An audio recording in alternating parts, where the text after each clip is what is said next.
En tiempos actuales, acompañamos a los distintos actores del mercado asegurador en la carrera por la transformación digital. Ser ágiles ya no es una opción.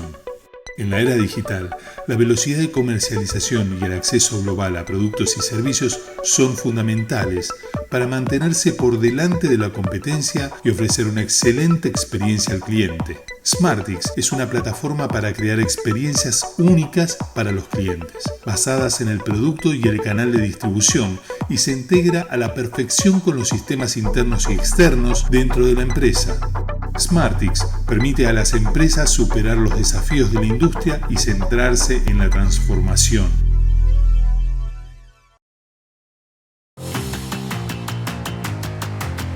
La transformación digital nos inspiró a diseñar un portafolio con soluciones flexibles para nuestros clientes. Creamos un seguro de arrendamiento que se adapta a las facilidades del mundo digital. Diseñamos un seguro de auto que nuestros clientes pueden activar y desactivar cuando realmente lo necesitan. Los acompañamos en esos momentos inesperados por tan solo 123,000 pesos al año. Los protegemos ante posibles fraudes del mundo digital y cuidamos a cada miembro de la familia, incluyendo a los peluditos. Y lo mejor es que ahora nuestro portafolio podrá ser comercializado en Moon Digital, la plataforma que permitirá cotizar y vender todas nuestras soluciones. Somos tu compañía siempre, transformándonos en cada paso. En Global Seguros tenemos soluciones para los que sueñan junto a su familia y saben que futuro es sinónimo de posibilidades. En Global Seguros encuentras la tranquilidad de proteger a los que más quieres. Nos comprometemos por ti, por tu familia, por el futuro. Empresa vigilada por la Superintendencia Financiera de Colombia. En Experian creemos en el poder de la data para crear un mejor mañana. Capacitamos a los consumidores y a nuestros clientes para que administren sus datos con confianza. Ayudamos a las personas a tomar el control de su comportamiento financiero y a acceder a los servicios financieros. Ayudamos a identificar y transformar las oportunidades de nuestros clientes en negocios sostenibles. Potenciamos oportunidades y creamos juntos un mejor mañana.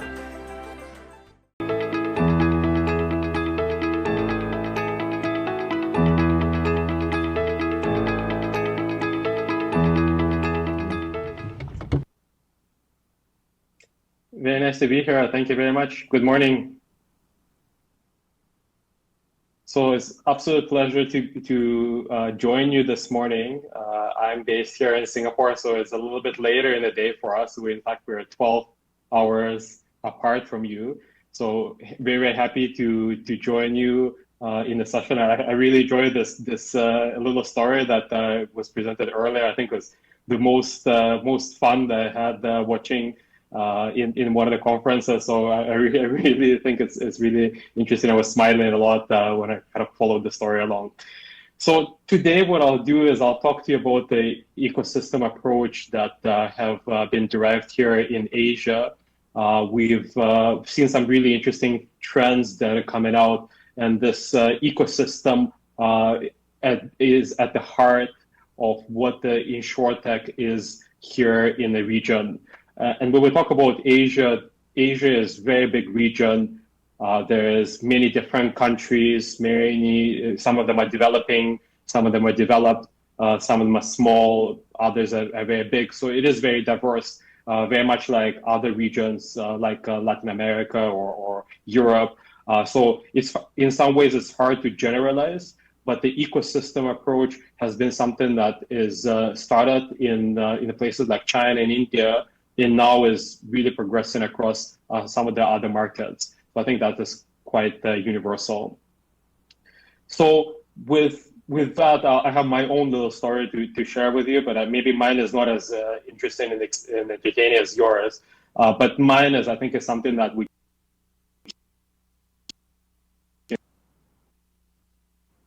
100 years ago, and it's a story that is familiar to all of us. It's a story of how the insurance started and where it all began. And it is exactly the same story that played out not only in Asia, but it's in all parts of the world where there was people, it's a people-driven business. For example, in this case, where we say that it's a top left corner, it's a man from the Peru. This was somebody who used to go door to door in United Kingdom. delivering insurance documents, talking to the people about their insurance needs, and really being that face of insurance for a very, very long period of time. And what's been up to just recently is that is actually this very same approach was how the insurance was being seen everywhere in Asia. This big agency distribution, brokers, was very people driven. And again, the Lloyd's of London, which is another one, which is not just on the consumer side, but also on the commercial side, everything is very, very manually driven. And that story, I think, is a story that stayed for a very, very long time. The 100 years of insurance was very, very stable. But what's very interesting is that we've seen this change in a very fundamental way in the past 5 years. I think in the beginning, it began very, very small. But all of a sudden, it started to grow. And during the past 2 years, it became a big, big wave of change. So what is that thing that really started to change? And this is where I wanted to talk to you about ecosystems and the powerful ecosystem force that is reshaping it.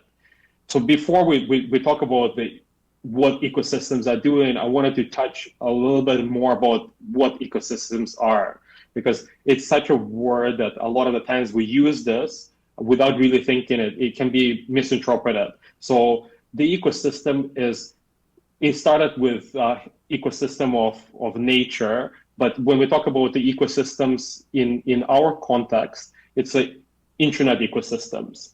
So on the left, I have here is an app. This was the ride-sharing app that was started in Southeast Asia called Grab Taxi. And in the beginning, when I started, it wasn't an ecosystem. It was just an app that allowed you to book a taxi, very much like an Uber and others around the world. But what happened after that was very, very interesting and very transformative. And this is where it became such a powerful ecosystem, is that it kept adding additional elements. So not only you can book the driver and can book a car, but you can get your food delivered, you can pay through it, you can basically even do things right now like watch movies and have a lot of different activities within that. And that's where it moved away from just being a simple functional app to an ecosystem and being so integrated within all these different services that all of a sudden got pulled into this ecosystem. It became a lot more comprehensive. And this is just an example of the ecosystem to kind of show you what we mean by this ecosystem and how powerful can it be when they start to combine this additional services in it. So what happened, it was very, very interesting and powerful, I think, is that this ecosystem created what I call the Copernicus moment. And this is where we come back to history, and what means is that it's a reversal of a particular way of thinking about the world. It's a fairly fundamental change. And before, when everybody in the world thought that the Earth was at the center of the universe, Copernicus was the one that really changed it around. And they said, look, this was maybe that model worked for us in the past, but now it's really, really changing, and we need to think about it in a different way. And this is, I would say that there's a comparable moment right now, is that insurance up to very recently have been thinking about itself as the center of the universe. It was very much enclosed. Everything was about, we are at the center. Everybody kind of need to follow the way that we do things, because that's how it evolved. And over time, the distribution force, the agents were all really circling insurance. So it became very clear that, we are at the center of the universe and everybody else needs to follow us. But what ecosystems have done is that really changed that to say, wait a minute, insurance is not a center of the universe. Ecosystems are. And ecosystems are something that is similar to a sun. And insurance is the Earth that needs to circle the ecosystem and need to understand how to follow the orbit and then kind of how do you get close to the sun without getting too close so that you can get burned. So to me, it's a very interesting analogy that helps us think about the ecosystems. And when we look at it, there's also a lot of parallels with that in the region here. So here's an example of 5 ecosystems that have first emerged in China and have played themselves out in a very, very similar way across other parts of Asia. And here's the examples. So lifestyle consumption, things around mobile phones, e-commerce, purchases of lifestyle type of products, followed by travel, ecosystem, again, with travel, online travel, all this kind of experiences that are kind of coming into it, followed by health, consumer finance, and finally an auto ecosystem. And auto ecosystem includes both the purchasing and everything about the car, but also includes things around ride sharing and things that we currently use in this internet ecosystem that all kind of relates to the vehicles. So this 5 ecosystems, in the beginning when it started, all those ecosystems were also starting fairly recently. So as this ecosystems grew and matured and became much bigger, this is where insurance became a very natural extension for all of it. And I think this is where the insurance became such a very powerful tool as well, by being versatile and flexible enough to be able to be plugged into each of those ecosystems in a different way. And here are some examples that kind of listed here. So if we think about travel, which most of us have been a while since the travel took place, but let's imagine for a second. So things around flight accident, flight delay were the things that became very popular. It became an extension within this ecosystems. And within lifestyle, things around warranties, shopping protection, customer protection, and quality were things that were very, very clearly synergetic with this ecosystem. So what was very interesting as well with this ecosystem is that the traditional way of thinking about it, it didn't really work anymore. So the way that ecosystems have reshaped the way that Asia, Insurtech, and insurance is operating is in exactly what I mentioned on the previous page. It's really about changing that approach. So there is no longer, here's our insurance products, and you as the ecosystem for auto insurance need to take it. It's very much of thinking about what does the ecosystem need, and how can the insurance product extend and fit within that ecosystem. That's where the real shift in thinking and approach for the Asia ecosystem really happened. And again, coming back to the ride-sharing ecosystem, what was also very interesting learning in terms of this approach is that there's a few things that really stood out as the big examples and big learnings from working with these ecosystems. Is that in terms of the velocity and the speed of change, there is a much faster speed that is required for the ecosystems. Part of it is that each of those ecosystems is evolving itself. So they're adding new verticals, they're adding new elements that need different types of protection. But at the same time, there is another element, which I'll talk about a little bit later, is about thinking about how do you evolve. So as the ecosystems evolve, the insurance products also evolve to be able to fit better with it, not just for the new parts of the ecosystem, but existing parts of the ecosystem also require that you experiment and you find the right products. And again, here is the number that I kind of share here is that on the left, you can see that this is a ride-sharing app, ecosystem, a super app, what we call it, called Grab. And for this ecosystem, one of the products that have worked really well is Ride Cover. So for every trip that the customer takes, they can basically activate the subscription that covers for another 30 cents. It covers all the ride for personal accident, as well as for delay for a pickup. So if it's more than a certain number of minutes delayed, then the customer gets a free ride. but it basically is an insurance, but it's not an insurance that an insurance person would have sitting in the office in the past would have said, oh, this is a product that would do really well for a ride-sharing company.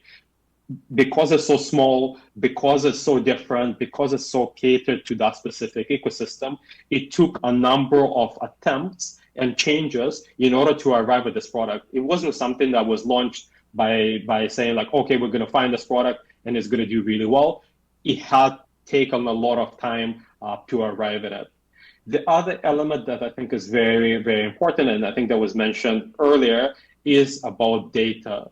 So for this kind of products to really function, it cannot sit separately from the ecosystems. You need to sit separate. You need to sit very, very closely integrated with the ecosystem, and that means using a lot of data. So for this product, for example, what data is utilized is that what is the current delay status on the overall system, and the monitoring of data in terms of the actual delays and the actual experience. So if all of a sudden there's a big spike in delays, then this product can be deactivated because it becomes something that's very, very systematic within the app, and the risk is controlled that way.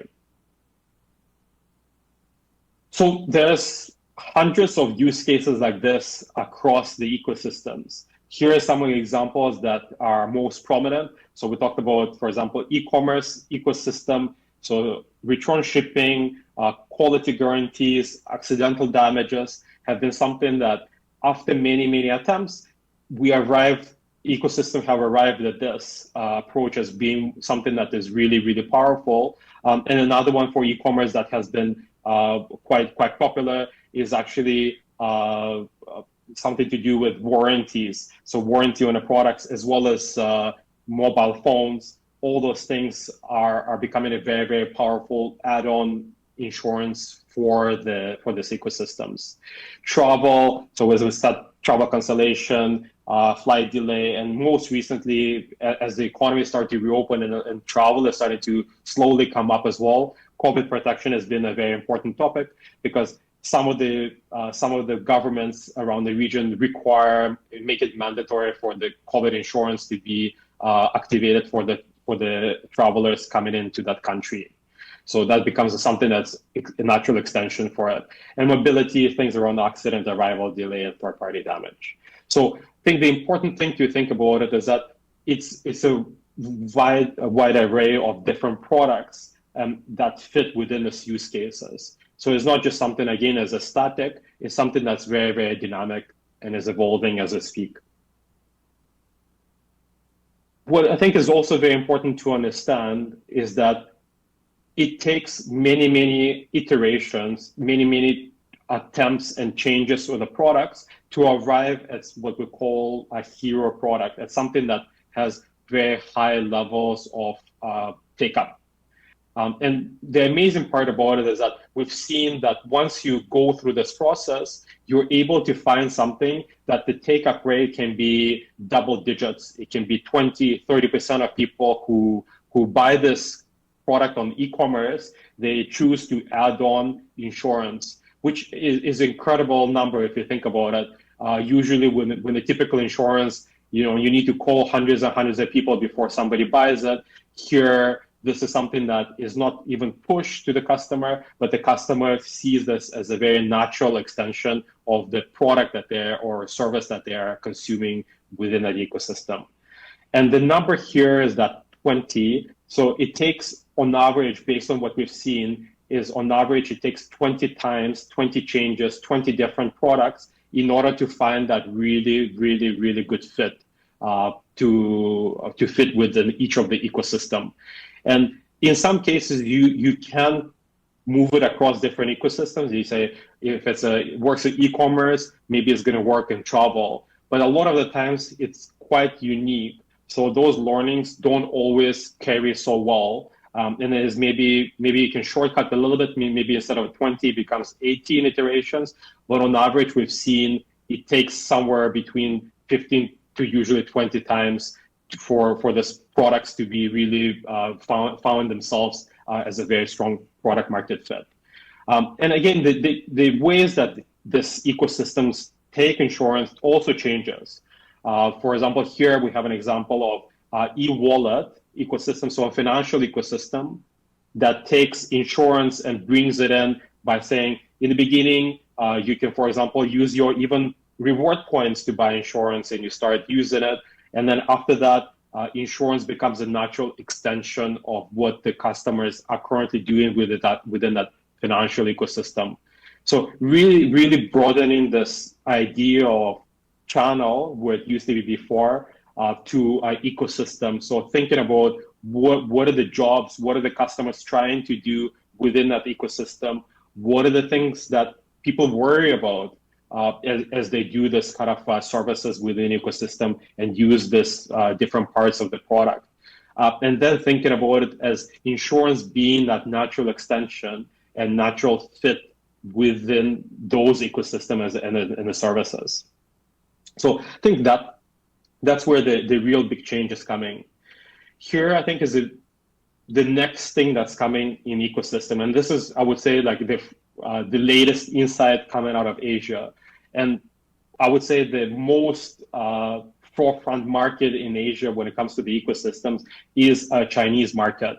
It is about 3 to 4 years ahead of the rest of the markets. And we've seen that whatever happens in China kind of makes its way to most other markets within somewhere 3 to 4 years down the road. So this is a little bit of the crystal ball insight of what's going to happen potentially to the rest of Asia in 3 years' time, which is, I think, pretty cool. What is happening with the ecosystems is that now they're moving away from this concept of embedded insurance. So what we talked about on the previous pages is very much about this concept of embedded insurance. The ecosystems, the way that they use insurance is by embedding insurance. And that's been the journey that we've been on for past 3 years in Asia in a very, very powerful way. What is happening now and why I put this big $10 billion number is this is the next phase of the evolution of the ecosystem. This is what's coming as the ecosystems evolve into very, very mature ecosystems. So rather than static products that are embedded within the ecosystems, so from the embedded insurance that is currently there within, let's say, Uber or another platform, what is happening now is we're moving to the world where the products are dynamically embedded within a different ecosystems. And this 10 billion number is an indication of how many requests an insurance company in China getting daily from all the platforms that they're working with. So what they say is that across all the platforms that are there, they will send requests to the insurers, and they would say, hey, I'm getting a customer who is about to take a trip on my app. Do you want to offer an insurance to this customer?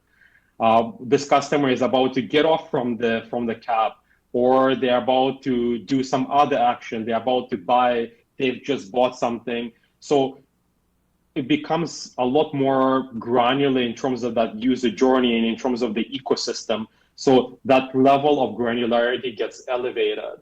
And what that causes is that the platforms and these ecosystems are inviting insurance to be in a much more integral way, part of that user experience in the ecosystem.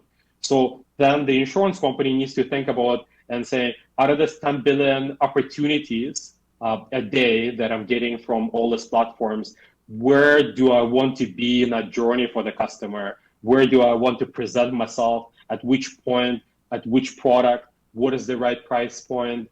And this is a kind of the data-driven explosion, I would call it. That is we are at the forefront. This is what's really happening at the frontier market like China, where the ecosystems there have already progressed much, much further. They're much more sophisticated. They're much more experienced. They've grown to a tremendous amount of ecosystem. Like most of the life in China now is within this ecosystem. So you start your day within one ecosystem, you progress to another ecosystem when you finish your day in the third one maybe.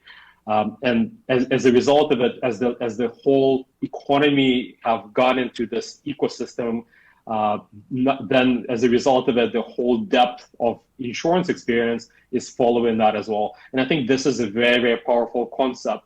And I think this is something that we will see more and more as the whole world is getting reshaped by the internet ecosystem going forward.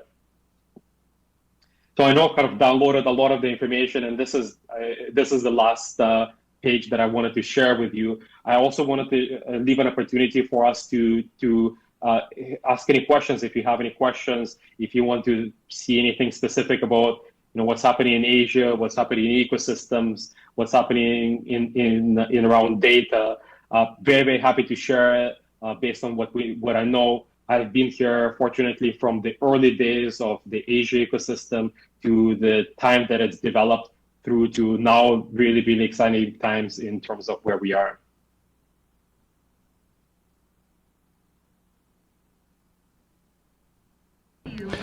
George, I think you truthfully offer a very complete scenario of how this evolution has taken place in Asia regarding the Insurtech ecosystems. And we do have several questions coming from our attendees that are connected virtually to our event. So if it's possible, we can pick a couple of these questions that I think will give us some idea of what steps, what is the path that we could be following in our region so that insurance becomes a part of that basket, of the services and products that Colombians are acquiring. So what we would like to know first is how Asia has been able to strengthen and dynamize the Insurtech ecosystem, and what do you think was that context that allowed this effort to be successful, and what was like the starting point, or that what you would define an initial important milestone so that this dynamic really took off from there on? What would be the first step that we would need to take to get there? I mean, it's a very good question. And I think there is probably not a single starting point. I think it's, as with any evolution, it's very dynamic. What we've seen definitely is a prerequisite for this is for the internet ecosystems overall to start to emerge and mature and grow and scale. In the beginning, if all the ecosystems are themselves too small, usually insurance is a kind of a byproduct that is even a smaller part of it. So I think what happens is that there's a natural need that emerges, and we've seen two scenarios that come out of it. So one scenario is where the platform have grown to ecosystems have grown to a big size, and they can find the Insurtech partner or insurance partner, and it becomes a very, very productive relationship where the evolution starts very, very quickly. In another scenario that we've also seen is that in some cases, the ecosystem cannot find the insurer. And in that case, basically what they go and they start to create their own insurance products or something that resembles insurance. And that naturally spurs innovation, and insurance companies feel more pressure to then go and quickly catch up to it. And both ways, basically, it results in acceleration of the Insurtech and this trend. So I would say that I think that combination together is probably what's driving a lot of the forces that we're seeing in around the ecosystem and embedded insurance. There's definitely consideration towards things like regulations, and in certain markets we've seen that when there's more flexibility for initial innovation, that I think starts to accelerate innovation more than in some of the other markets where they've been a little bit more cautious to stop that innovation from happening. One of the markets, for example, is Japan, where everything was extremely well regulated, but at the same time, it also minimized a little bit of the room initially for that innovation to happen until the regulator start to relax a bit more and allow that kind of innovation to happen.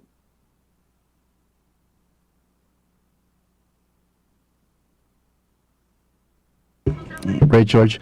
We have another question, and that is, do you believe that in countries such as ours, in our region of Latin America, where coverage of internet we still say still a challenge. We need to advance, and we've done better. But is it possible for those ecosystems to really work in the same way for us? It's a good question again, and I think there is no universal answer to it.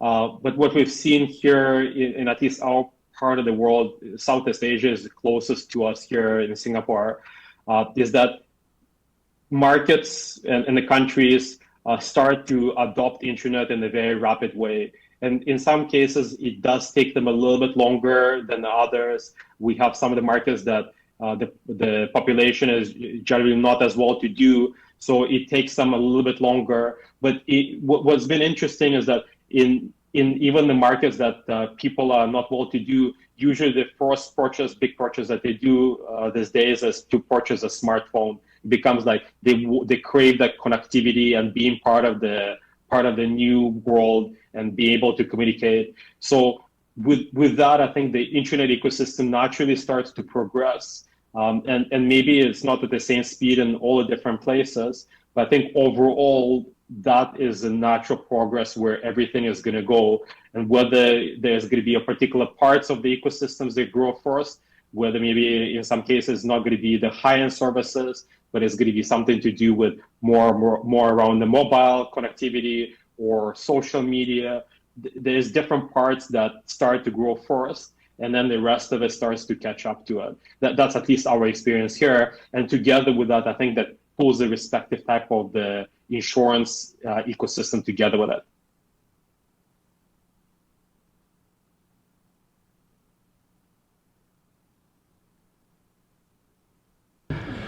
Well, thank you, George. I think you've shown us how these ecosystems work on a general note. Now, an important component or thought that the insurance industry is always concerned about is how to change a company that can have these large, somewhat cumbersome processes so that it can shift and transform a little bit to have an interaction and the right dynamicity, like you say, so that its value offer is included in this type of ecosystems. How to do it?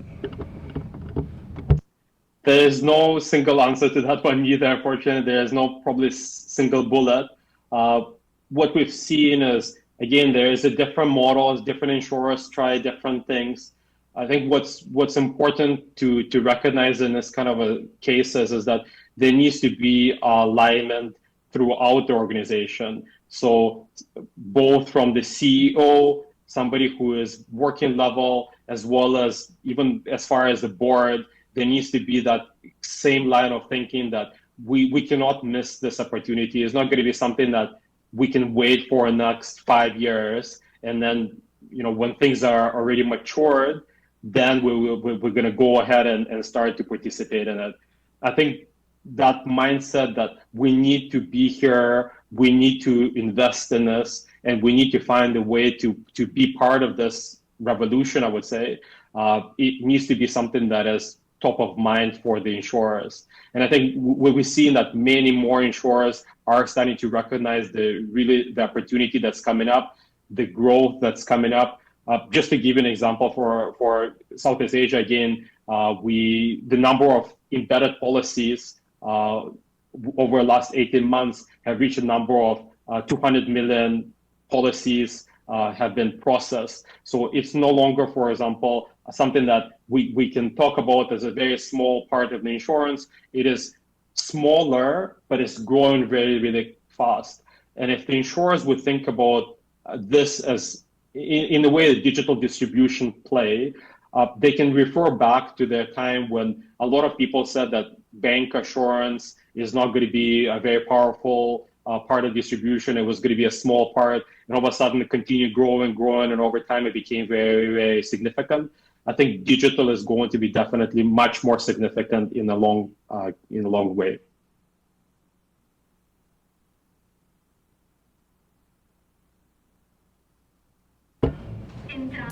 Awesome, thank you. Now starting to talk about what is our reality, and I'm talking about how the Insurtech topic has developed in Colombia. We feel ourselves a big challenge, which is articulating the value proposal of an insurance company and or with the bets that are made from an Insurtech environment.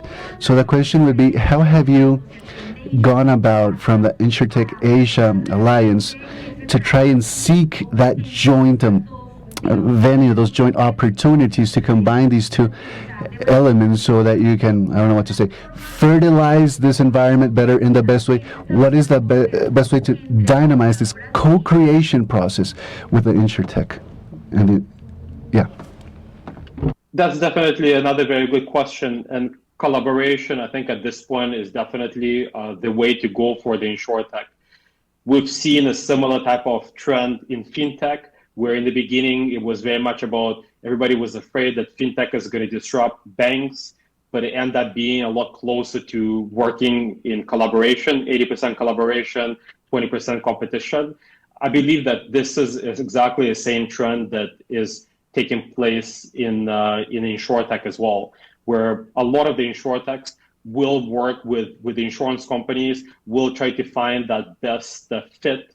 And this is what we've done at Insurtech Asia, is that where we've created a platform for the Insurtech and insurers to find each other, to collaborate, to meet each other, to find who are the right partners, who they can experiment with, who they can do pilots with, and ultimately work together in a more long-term sustainable way. I wouldn't say that we solved it in terms of where we want our vision to be with this collaboration. It's still very clear that in terms of the value proposition, there might be a mismatch. In terms of the speed that the insurers and Insurtech move, there's also a big mismatch. But I think that over time, it is getting closer. So the first collaborations that the insurers had experience with, they also understand better how to work with the startups. And the Insurtech companies, I think now are more realistic that it's not going to be something that the insurance companies can move at the same speed. But it's also very clear that more insurance companies are open to collaboration. And actually, in our part of the world, insurance companies are actively investing in Insurtech startups because they want to create more of that strategic alignment. So I think there is more opportunities like that. And as Insurtech Asia, we're also trying to encourage more of this collaboration going forward.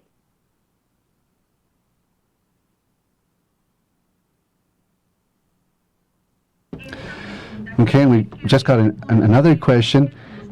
Thinking of the examples you were showing about how the value offer is being presented at this time and what is being constructed and results from an ecosystem such as the ones in Asia, do you believe that most of the insurance component are of the type of a micro insurance in these ecosystems? Are we advancing in that direction? So it definitely starts off with the micro insurance. We're talking about a few cents to maybe a less than a couple of dollars type of transaction size. Because for the embedded insurance that is easy to understand, for somebody to say, yes, I want to buy it on the spot, is generally have those attributes because it's both simple, low purchase ticket size. And I think this is it's a good starting point because it also gives a lot of the customers a confidence to use this kind of insurance products online. So it builds the initial level of trust and familiarity. What we're seeing now, what's been also a very interesting trend with this ecosystems is that there is initial moves to bring bigger sized products. So let's say if you're a banking or financial services ecosystem, you can have a bigger product and you can have an advisor sitting there as well. So that if the customer going through the process of purchasing insurance online, all of a sudden they have any questions or concerns, the online to offline experience can be created in a very seamless way. We've seen that insurance companies tried that, we call it omni-channel or online to offline process in their own way, but it ended up being very much a copy again of how they currently do sales with their agents. They try to copy it into the online environment, where what we're seeing from the ecosystem perspective is that, again, it's moving from that small embedded micro insurance product to something that is a bigger product that requires more trust, but also has the elements of be able to bring in the human into the equation, be able to give customers answers, give them some sort of a conversation as part of this process. But at the same time, I think is also introducing that elements of trust in the brand of this big ecosystems. So if you're buying everything from Amazon, for example, you I think would be quite open to buy something that's a bigger size of insurance from Amazon, because you trust that Amazon is going to do the right thing from whatever purchases you do. So it's a similar line of thinking here in the region, where now we're seeing that the ticket size of the things through those platforms is also starting to increase.